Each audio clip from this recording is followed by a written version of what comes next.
bit about the situation. That's if you're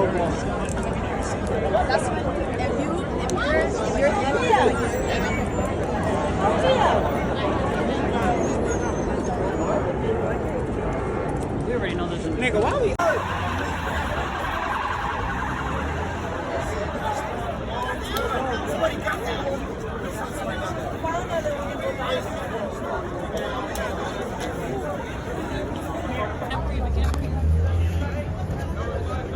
Are they putting him in the trunk?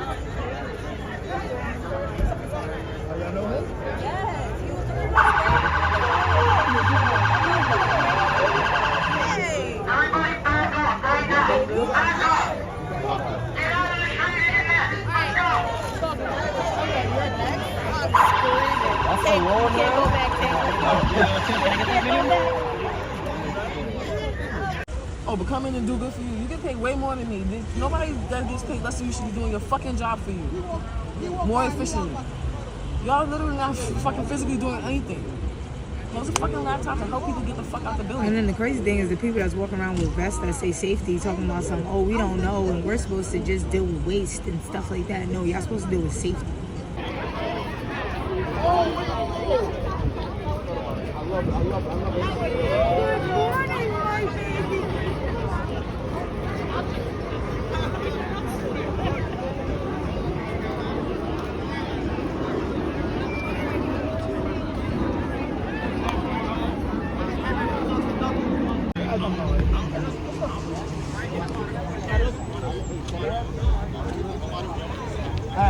I'm right by the front. Just give me a second.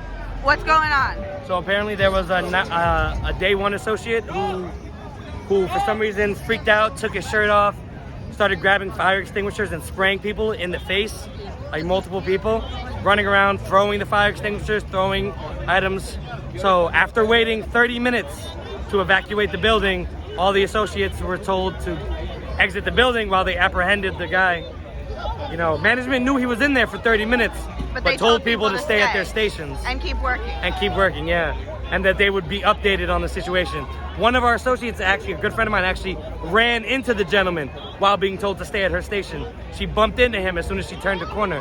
So can you imagine how scary that was? And then what happened? Then out here in the parking lot. Day shift started showing up. You know, they arrested the gentleman, and then after about 2.5, 3 hours, they now just told us all that we can go home, which is a good thing too, because I wasn't planning on going in anyway. This building is completely unsafe. This man just walked in and started all this. What's to stop somebody from walking in, this time with a gun, and doing something much, much worse? With Amazon's slow reaction time to dealing with a crisis, it's just terrible. And what's the feeling with after having evacuated? I mean, I don't know if you were here, but the feeling among the workers after having evacuated just a couple weeks ago due to a fire, and then now this happening. You know, how are people responding to Amazon's safety tactics? Everybody's saying that their safety tactics are just non-existent. There are none. Except for the safety tactics that involve them working, there are no safety tactics to keep them safe in the building from any external or internal threats. The only thing that they care about is the productivity. And last question is just, so you guys were out here for 2.5, 3 hours. Did management ever convey any messages about what was going on? More about getting people back into the break room and that they would let us know. Okay. They just made an announcement now, but that was after like 3 hours of people standing out here and waiting. Amazon needs to take their associates' health and safety seriously and focus on that as opposed to always being about profit and productivity.